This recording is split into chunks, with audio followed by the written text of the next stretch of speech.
Hola, querido hermano, ¿cómo está? Una vez más nos conectamos para tener comunión con cada uno de ustedes y como siempre hacemos los miércoles tenemos un pequeño estudio de 30 minutos que nosotros le denominamos verdades más básicas, que es donde vemos algo en la palabra de Dios que nos sirve para nuestro crecimiento espiritual. Siempre compartimos cada miércoles algo que nos ayuda en la fe. Entonces vamos a hacerlo una vez más en este momento y quisiera orar al Señor que Él nos dirija. ¿Ok? Padre querido que estás en los cielos, te damos gracias por tu amor, por tu cuidado. Te damos gracias por la salvación y también queremos agradecerte por ayudarnos a entender las Escrituras. Señor, guíanos en lo que va a ser el estudio, que nuestra mente esté abierta, conectada a ti, Señor, y que podamos aprender algo más. Te lo pedimos en el nombre del Señor Jesucristo. Amén.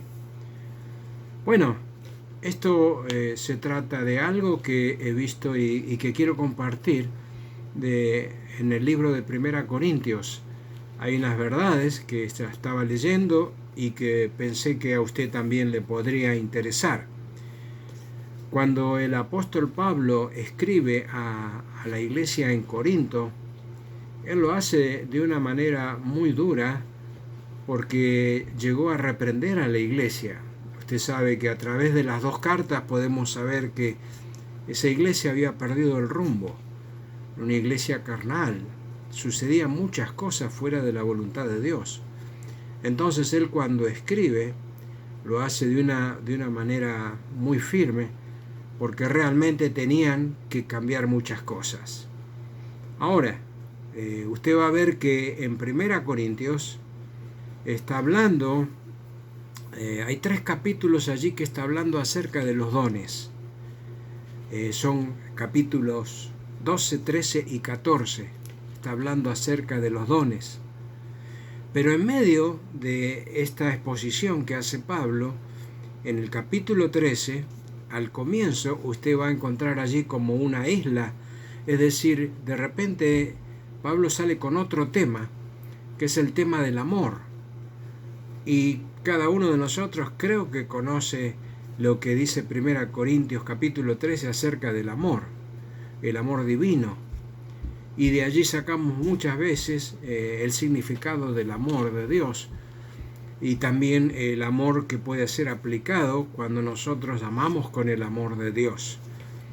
Pero inmediatamente llegando al versículo 8, otra vez Pablo retoma el tema de los dones y aquí quiere él exhortar y quiere enseñar acerca de los dones.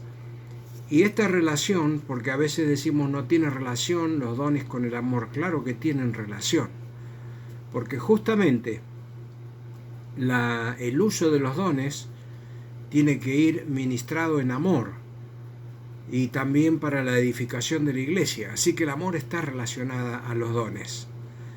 Y verdaderamente en Corinto no estaban haciendo eso, ni ellos estaban usando los dones con amor, ni tampoco estaban edificando a la iglesia. Así que está conectado. Mire 1 Corintios, por favor, vaya a 1 Corintios, tenga a mano un papel, un bolígrafo, para anotar algunas cosas. 1 Corintios capítulo 13, versículos 8 al 13. 1 Corintios capítulo 13, versículos 8 al 13. A ver. Dice así: el amor nunca deja de ser, pero las profecías se acabarán y cesarán las lenguas y la ciencia acabará, porque en parte conocemos y en parte profetizamos, mas cuando venga lo perfecto, entonces lo que es en parte se acabará. Cuando yo era niño hablaba como niño, pensaba como un niño, juzgaba como niño, mas cuando ya fui hombre dejé lo que era de niño. Ahora vemos por espejo oscuramente, mas entonces veremos cara a cara. Ahora conozco en parte, pero entonces conoceré como fui conocido. Ahora permanecen la fe, la esperanza y el amor. estos tres, pero el mayor de ellos es el amor. Y aquí está Pablo hablando a los corintios y les está hablando de los dones, y claro que está entremezclado con amor, porque a ellos les faltaba amor para utilizar los dones. Así que aquí vamos a ver algo, y si usted observa el versículo 8, allí nos dice con claridad que algunos dones espirituales iban a cesar en su función. ¿Se dio cuenta lo que dice? Dice, el amor nunca deja de ser, pero las profecías se acabarán. Y cuando habla de profecías, está hablando también de las lenguas y está hablando también de la ciencia. Es decir, que eso se iba a acabar. Algunos teólogos llaman a estos dones de revelación, porque justamente se utilizaban en esa forma. Aquí está diciendo que en la iglesia hay cosas que nunca se perderían.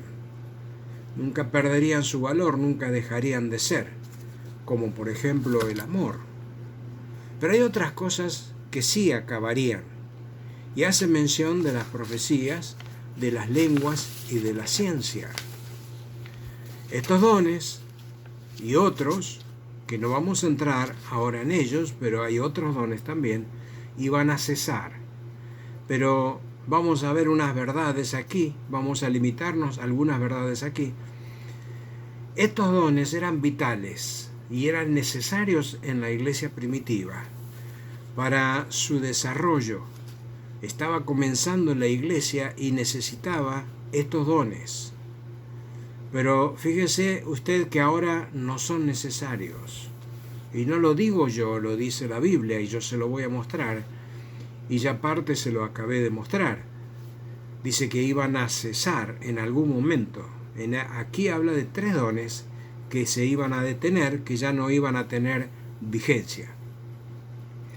Y el versículo 9 está diciendo la razón, está comenzando a decir la razón. Si ve el versículo 9 dice, porque en parte conocemos y en parte profetizamos.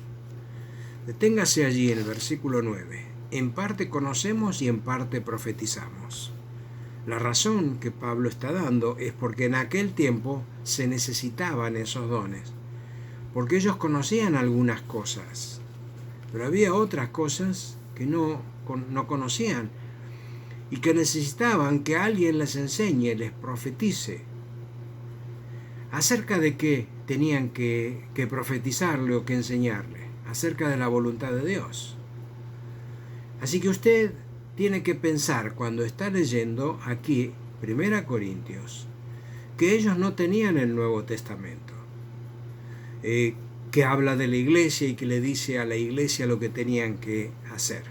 ¿Cómo sabían ellos lo que tenían que hacer como iglesia? ¿Cuál era el próximo paso de la iglesia? Entonces, el versículo 10 nos sigue explicando. Mire el versículo 10. Mas cuando venga lo perfecto, entonces lo que es en parte se acabará.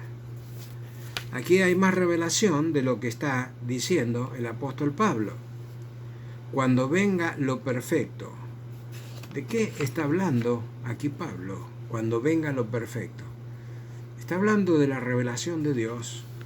Es decir, cuando sepamos más, cuando ya esté todo revelado, nosotros vamos a entender más, pero mientras tanto, dependemos de lo que Dios nos muestre. Pablo escribió esta carta entre los años 55 a 60 después de Cristo. Es decir, cuando todavía no se había escrito el Nuevo Testamento. Tenían el Antiguo Testamento, pero casi ni circulaba.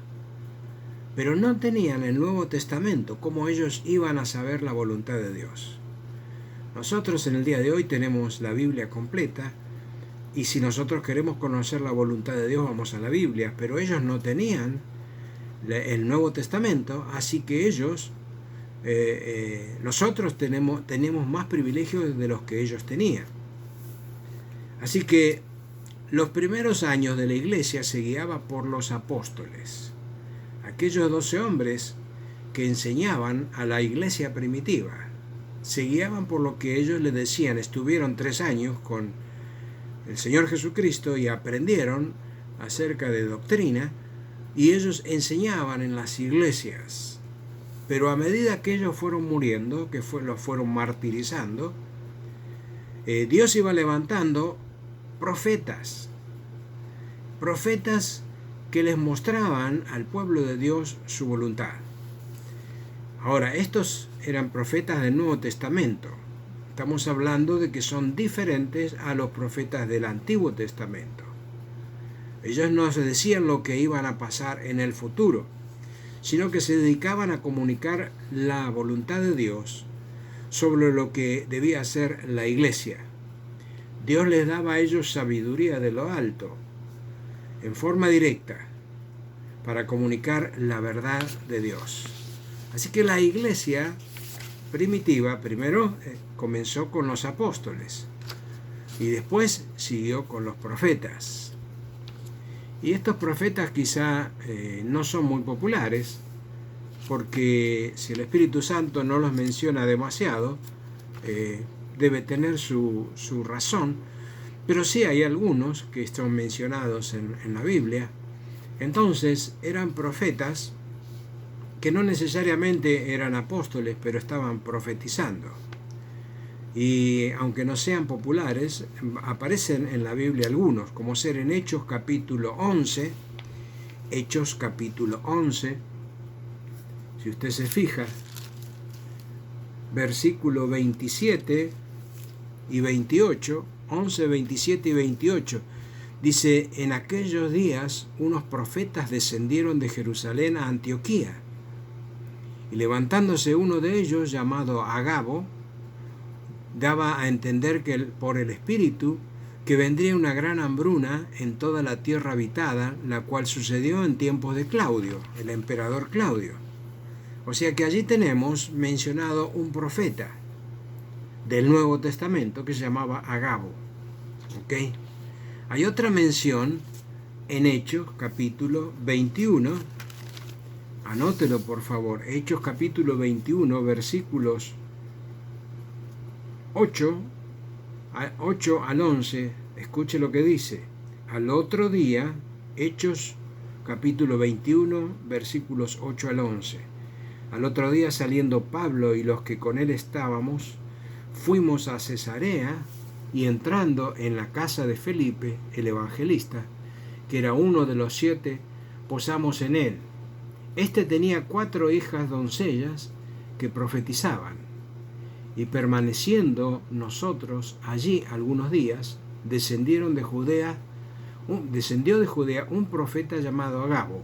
Otra vez se menciona a Agabo, quien viniendo a vernos, tomó el cinto de Pablo, y atándose los pies y las manos, le dijo que esto dice el Espíritu Santo: así te atarán los judíos en Jerusalén al varón de quien es este cinto, y lo entregarán en manos de los gentiles. Es decir, que este Agabo estaba profetizando de lo que le iba a pasar a Pablo. Pero Pablo ya estaba decidido, a él no le importaba mucho su vida, sino hacer la voluntad de Dios. Pero se fue nomás a Jerusalén, y sucedió lo que dijo Agabo. Entonces yo le menciono a usted algunos profetas que aparecen, que ellos enseñaban a la iglesia, o sea, enseñaban la voluntad de Dios a la iglesia. Por lo tanto, Pablo lo menciona en el libro de Efesios 2:20. Efesios 2:20 dice allí lo siguiente: edificaos sobre el fundamento de los apóstoles y profetas, siendo la principal piedra del ángulo Jesucristo mismo. Fíjese, dice que se tenían que edificar sobre el fundamento de los apóstoles y los profetas. Ellos no eran el cimiento, la piedra angular era el cimiento, pero ellos eran el fundamento de la iglesia. Ellos comenzaron a enseñar en la iglesia, apóstoles y profetas. Ahora, usted me dirá: bueno, ¿dónde me lleva? Yo quiero mostrar una verdad, solamente tiene que seguirme y usted va a encontrar esa verdad. apóstoles y profetas marcan una etapa en la iglesia. Son los comienzos de la iglesia. Comenzó la iglesia con apóstoles y profetas. La etapa siguiente, según Pablo, en Efesios 4, dice que después siguió con evangelistas, con pastores y maestros. Es interesante porque allí en Efesios 4 dice que Dios, el Señor, le dio dones a los hombres y comienza hablando de los profetas, con los apóstoles, después sigue con los profetas y más tarde evangelistas, pastores y maestros.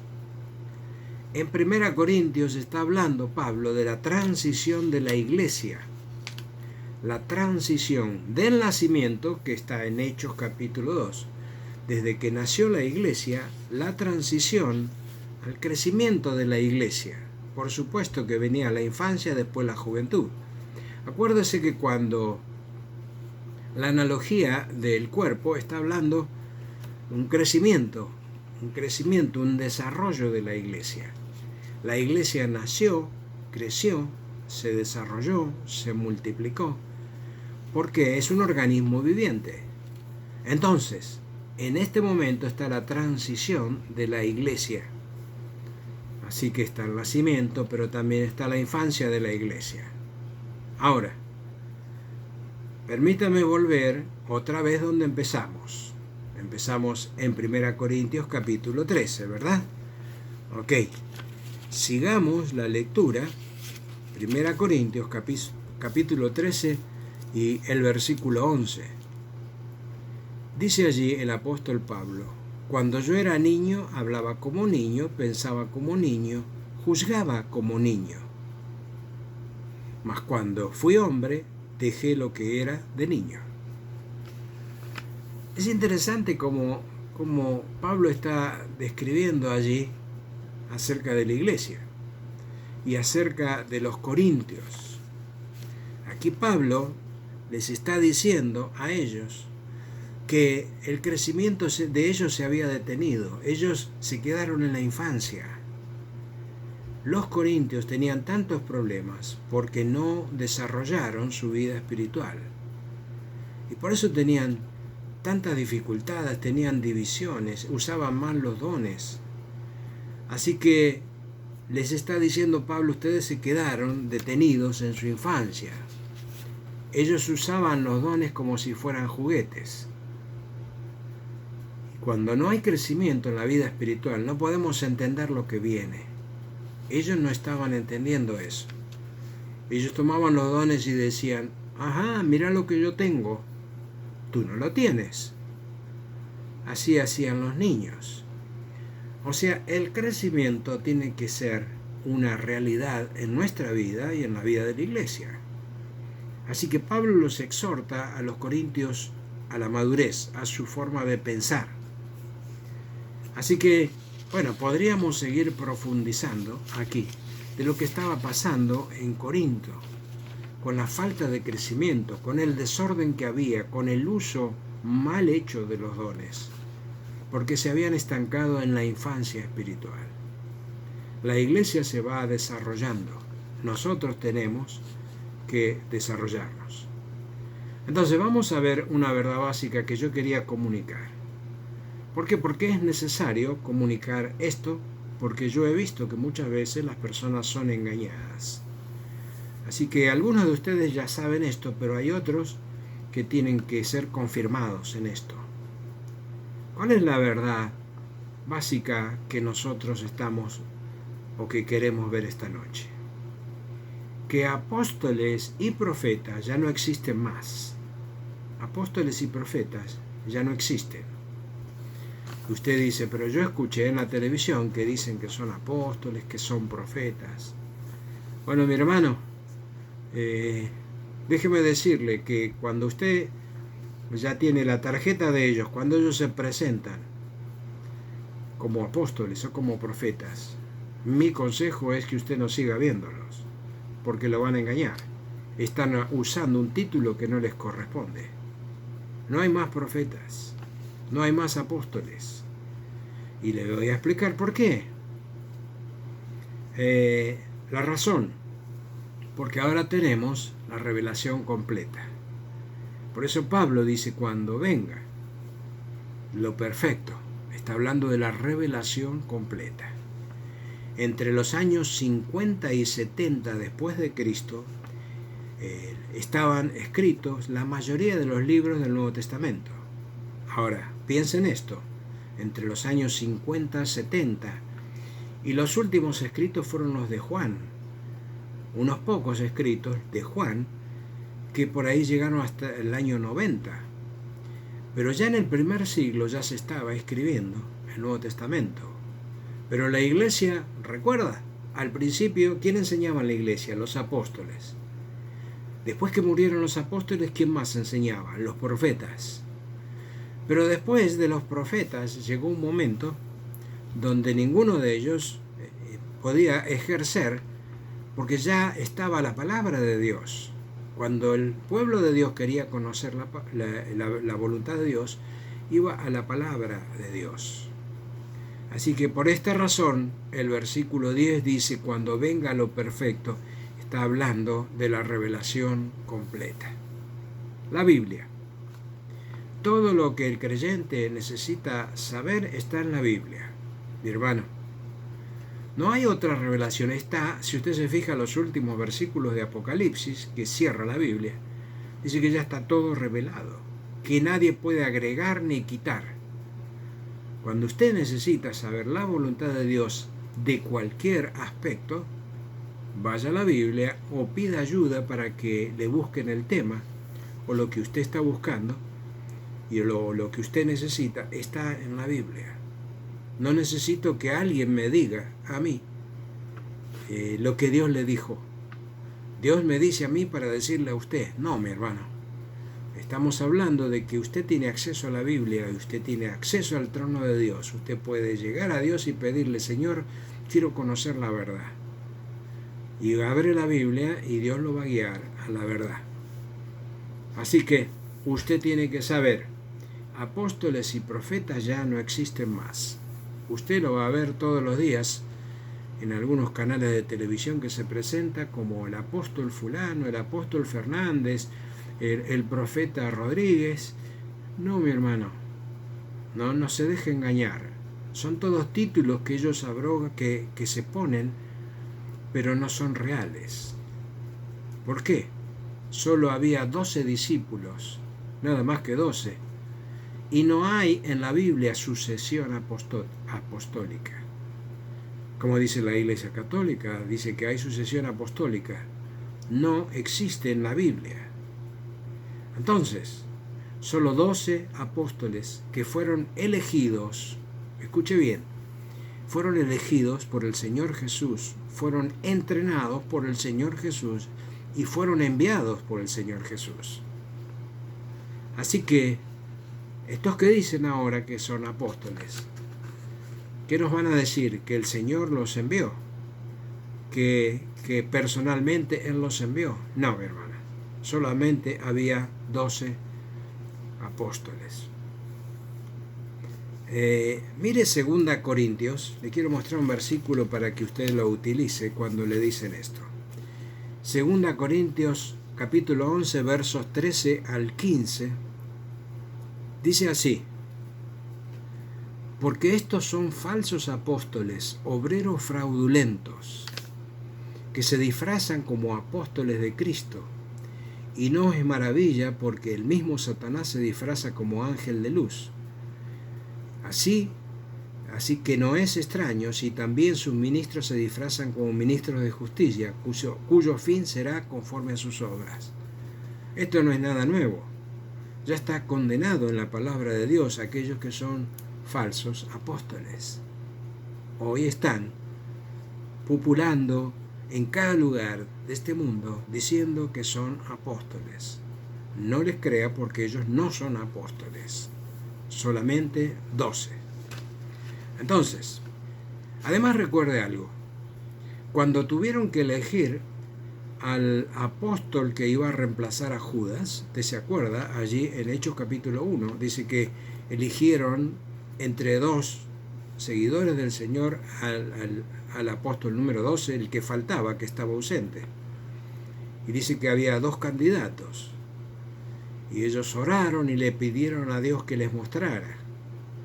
Pero una de las condiciones que tenía que tener para ser apóstol, tenían que haber estado todo el tiempo con Jesús. El tiempo de su ministerio terrenal tenían que haber estado con Jesús.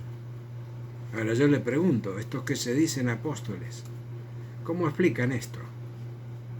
No, mi hermano, no dan las condiciones.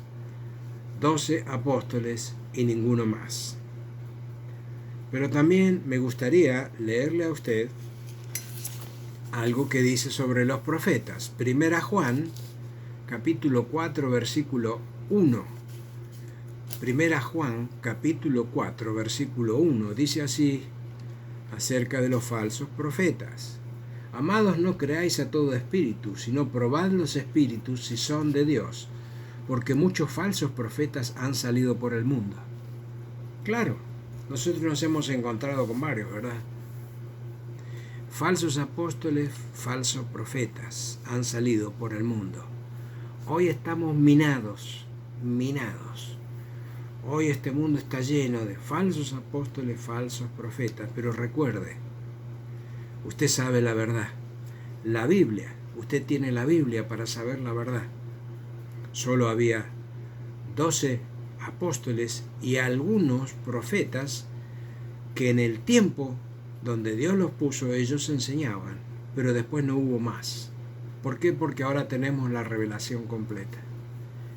Cuando usted necesita saber una verdad, usted va a la Biblia.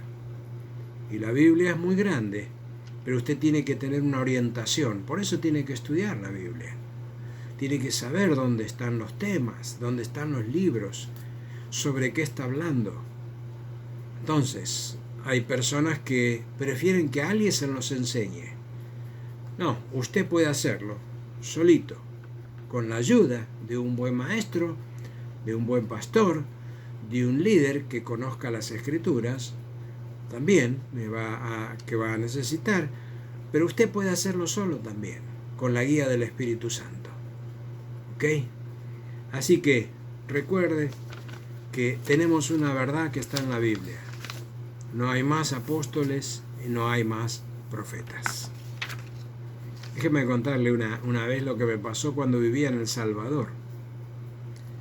Resulta que yo necesitaba hacer un trabajo de electricidad en una propiedad que era un campamento. Entonces me dieron la dirección y el nombre de un creyente que era un ingeniero eléctrico.